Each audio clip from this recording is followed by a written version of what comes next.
오늘은 나실인 서원을 다루고 있습니다. 이 나사르라는 히브리어는 근신하다, 구별하다, 떠나다 이런 뜻입니다. 그래서 나실인은 무슨 뜻입니까? 하나님께 서원함을 통해서 구별된 삶 그리고 거룩한 삶을 사는 사람을 의미합니다. 그리고 이들 나실인 중에서는 다수는 나실인 제사장으로 헌신합니다. 이 나실인의 서원은 지파에 제한이 없습니다. 남녀의 성별을 차별하지 않습니다. 여성도 나실인이 될 수 있습니다. 그래서 감리교는 여성 목회자가 있죠. 우리 장로교도 있고요. 그래서 여성 목회자를 세울 수 있는 근거로 여성 나실인이 있다는 것을 들기도 합니다. 모든 지파, 모든 남녀가 나실인 서원을 할 수 있습니다. 자, 여기에 대한 배경이 있습니다. 제사장은 오직 레위 지파만 할 수 있죠. 아론의 후손들만이 할 수 있습니다. 그런데 이 레위 지파의 제사장의 수요가 감소하는 일이 있게 됩니다. 40년 광야 생활을 하는 중에 전쟁을 할 때 인구가 감소하게 됩니다. 그래서 민수기 1장의 인구와 민수기 26장의 인구는 26장의 인구가 더 적게 조사가 됩니다. 그래서 레위지파 제사장 인구도 감소합니다. 그래서 우리가 모세를 통해서 주신 율법을 볼 때 제사장은 30세부터 복무를 하도록 했었습니다. 그런데 중간에 보면 이것을 25세로 낮추고 다시 20세까지 낮춥니다. 왜냐하면 수요가 부족하기 때문에 그렇습니다. 그런데 20세 이하로는 낮추지 않습니다. 자, 우리식으로 생각해 본다면 20세 이하는 고등학생이죠. 고등학생에게까지 제사장은 맡기지 않는다는 것을 않는 생각인 것을 알 수 있습니다. 그래서 제사장 수가 부족하니까 일반 지파에서도 제사장으로 헌신하는 사람들이 필요했습니다. 그래서 나실인 제사장 제도가 서게 된 것을 알게 됩니다. 그래서 나실인 제사장은 비상적으로 복무하는 형태임을 알 수 있습니다. 예수님께서 제자들에게 이렇게 말하신 적이 있었습니다. 추수할 일꾼이 부족하므로 하나님께 구하라. 추수할 일꾼을 보내주소서. 이렇게 이야기했었습니다. 오늘날 우리 교회에 적용해 보면 우리 교회도 마찬가지입니다. 큰 교회든지 작은 교회든지 항상 일꾼이 부족한 것을 알 수 있습니다. 그래서 추수할 일꾼들, 하나님의 교회를 섬길 일꾼들이 어느 교회나 필요한 것을 알 수가 있고요. 우리 교회도 마찬가지입니다. 나실인도 마찬가지 원리로 부름받았습니다. 그래서 본래 1년 중에 제사장이 필요한 수는 24,000명이었습니다. 그래서 2주간 복무할 때에 52주 아닙니까? 그래서 2주간 1,000명씩 성전에 와서 복무하도록 했습니다. 20반열로 돌리면 48주를 복무하도록 할 수 있습니다. 나머지 4주는 특별 절기입니다. 유월절이라든지 초막절이라든지 맥추절이라든지 하는 이 절기는 다수가 와서 복무하는 그런 방식이었습니다. 오늘 말씀에 특별하게 이 나실인 규정에 3가지 금령이 나옵니다. 그 의미를 살피겠습니다. 첫째는 포도의 소사는 결코 먹지 말아라. 둘째는 머리에 삭도를 대지 말 것이다. 셋째는 시체를 봄으로써 부정해지지 말 것이다 라는 이 3가지 금령입니다. 이를 어길 시에는 마지막 부분에 나옵니다마는 그때까지 복무했던 나실인 서원 기간에 복무를 무효로 하는 겁니다. 다시 처음 1일부터 시작하는 겁니다. 처음부터 서원한 기간이 시작되는 것이죠. 그래서 이 미시나는 성경의 주석입니다. 미드라시, 미시나, 탈무드 모두 성경의 주석이라고 할 수 있습니다. 자, 실제로 성경에 기록되지 않은 실제 시행할 때 어떻게 했는가에 대한 그런 자세한 내용이 나오는 책들이죠. 나실인 서원 기간을 한 달에서 크게는 1년까지 서원을 했다고 알려주고 있습니다. 자, 3가지 금령에서 첫 번째는 포도의 소산을 먹지 말라고 했는데요. 오늘 구절들을 보면은 포도주를 먹지 말아라, 포도주로 만든 초, 그 다음에 생포도, 건포도까지 먹지 말라고 합니다. 그리고 더 나아가서 그 씨나 껍질도 먹지 말라고 합니다. 무슨 의미이겠습니까? 포도주는 잔치를 상징하죠. 기쁨을 상징합니다. 그래서 세상의 즐거움을 상징하는데요, 그것을 너희들은 포기하라, 이런 의미로 해석이 됩니다. 또 한편으로는 포도주는 하나님께 제사를 드릴 때만 사용한 것이 아니라 이 가나안 사회에서 주된 산품이 포도주였습니다. 포도의 산물이었습니다. 이것은 바알과 아세라를 숭배하는 데도 사용되었었습니다. 원주민들이 포도주를 그렇게 사용했는데요, 그러한 문화를 멀리하라는 겁니다. 원주민들의 문화를, 세상 문화를 멀리하라는 의미입니다. 그렇습니다. 우리가 세상의 기쁨을 그 기쁨대로 다 추구하면서 동시에 거룩한 일을 감당하는 것은 어렵다는 것을 우리가 몸소 느낄 수 있습니다. 예를 들어서 스포츠와 레저 그 자체는 문제가 없겠습니다만은 스포츠와 레저는 그 특징상 자극성이 강한 활동들입니다. 바둑이나 장기, 낚시, 또 다른 오락에 어떤 사람이 젖어 있으면은 그 오락의 자극성이 강한 활동과 생각들이 그 사람을 사로잡습니다. 그래서 이러한 오락에 젖어 있으면 그 생각이 오염되고 혼란스럽게 됩니다.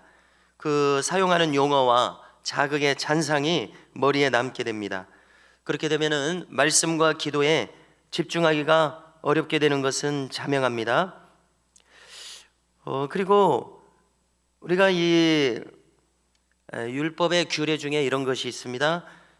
너희들은 베옷과 양털을 섞어서 짠 옷을 입지 말아라. 자, 무슨 의미인가 생각해 볼 때에 하나님은 무엇인가를 혼합하는 것을 싫어하신다는 것을 알 수 있습니다. 순수한 것을 사용해야지 그것을 섞는 것, 이런 것을 별로 좋게 생각하지 않는 것을 알 수 있습니다. 자, 이것을 경건에 적용한다면요, 세상 문화와 거룩이 혼합되어서는 안 된다는 것을 알 수 있습니다. 두 번째로는 삭도를 머리에 대지 말라고 했는데요, 머리를 계속 길도록 놔두는 것입니다. 그래서 긴 머리털은 우리가 일반 사회에서도 평범하지 않습니다. 그리고 활동적이지 않습니다. 자연스럽게 외부 활동을 삼가게 만드는 것이죠. 이것은 사람들과 떨어져서 살면서 죄와 멀리하라는 의미인 것을 헤아릴 수 있습니다. 그 대신 어떻게 하게 됩니까? 하나님과 가까이 하기에 힘쓰게 됩니다. 말씀을 가까이 하고 기도를 가까이 하게 됩니다. 하나님께 집중하게 됩니다. 그러면 자연히 영적인 추진력을 강하게 얻습니다. 왜냐하면 그 한 가지만 집중하게 되기 때문에 그렇습니다. 집중력에서 능력이 나옵니다. 집중력에서 세밀함이 나옵니다. 경건에 집중하고 하나님 일에 집중하기 때문에 다른 사람을 이끌어갈 수가 있게 되는 것이죠. 자, 바울은 이 긴 머리에 대해서 이렇게 말하는 것이 있습니다. 고린도전서 11장 14절을 보면은요, 남자의 긴 머리는 본성에서 부끄럽게 여기게 만들지 않느냐라는 대목이 있습니다. 긴 머리는 비활동적이 되고 내면에 집중하게 만들게 됨을 알 수가 있습니다. 세 번째로는 서원한 날 동안에 시체를 가까이 해서는 안 됩니다.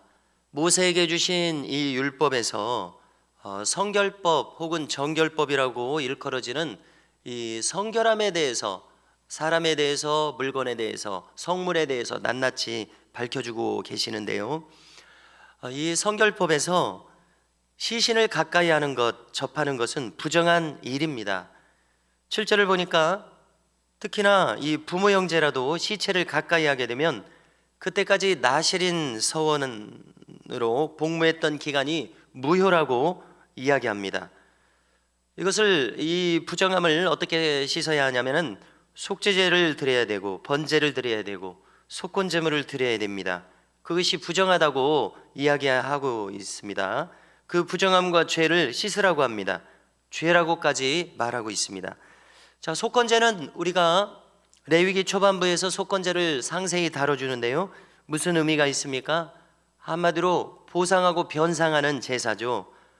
거룩에 대해서는 거룩을 훼손한 것을 보상하라는 것입니다. 사람에게 해를 끼쳤으면, 물건이나 짐승으로 해를 끼쳤으면 그것을 갚아주라는 것입니다. 변상하라는 것입니다. 그러면서 속죄제도 하라는 것이죠. 자, 속건제도 드리라고 했습니다. 거룩을 훼손한 것을 변상하라는 것입니다. 이렇게 제사로 속죄한 다음에 처음부터 서원 기간을 다시 시작해야 합니다.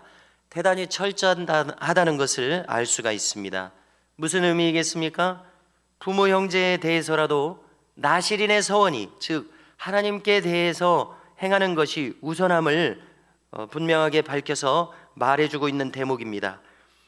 그래서 우리는 하나님을 섬기는 일은 혈연을 초월하는 일임을 알게 됩니다.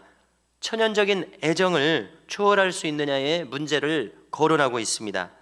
관련한 주님의 말씀을 동시에 떠올리게 되는데요, 주님께서는 천국에서는 결혼 생활이 없다고 말씀하셨습니다.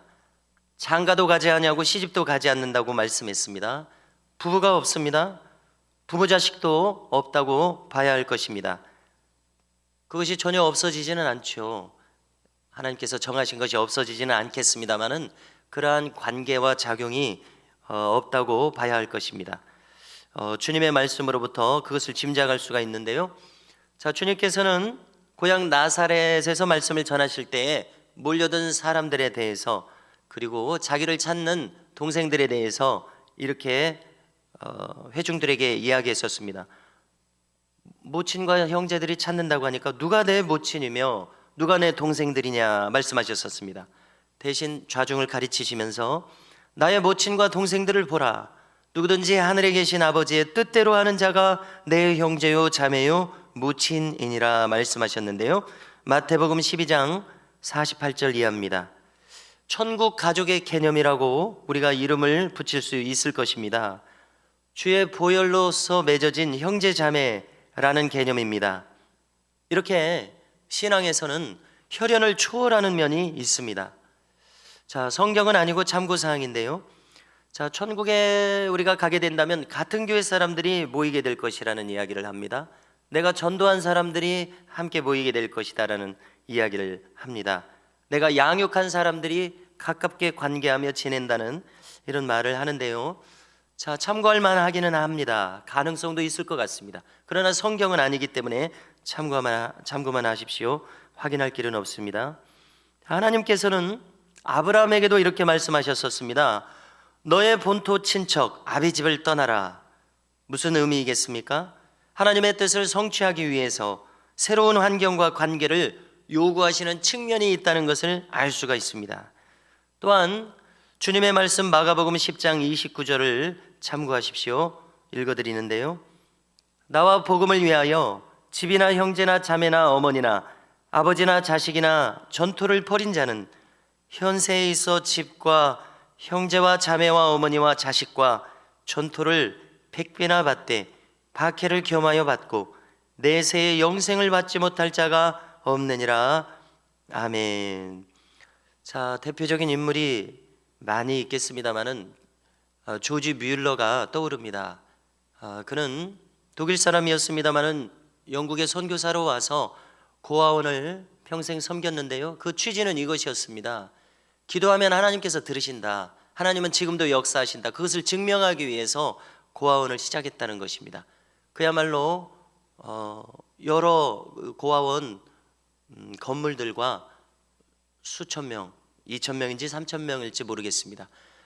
그래서 수십 년 동안 그 수천 명의 고아들, 전체적으로는 수만 명이겠죠. 그 고아들을 아무런 자본이 없이 그 고아들을 계속 먹일 수 있었다는 것, 그 자체가 기적인 것을 알 수가 있고요, 그 다음에 자식들이 그렇게 많다, 그렇게 생각할 수 있음을 생각하게 됩니다. 지상에서 맺어지는 대규모의 천국가족 개념을 예수님이 말씀하고 있는 것을 알 수 있습니다. 이렇게 나실인의 서원은 철저하게 자신을 구별하게 했습니다. 철저한 거룩을 추구하게 했습니다. 오늘날로 보면은 세상의 즐거움을 멀리하라고 하셨죠. 그 대신 하나님을 가까이하며 영적인 일에 집중하고 혈연을 초월해서 천국에 집중할 것을 바라셨습니다. 자, 이와 같은 원리를 우리에게 적용해야 되겠는데요, 오늘도 우리 자신을 전적으로 성별해서 하나님께 헌신하실 수 있기를 주님의 이름으로 축복합니다.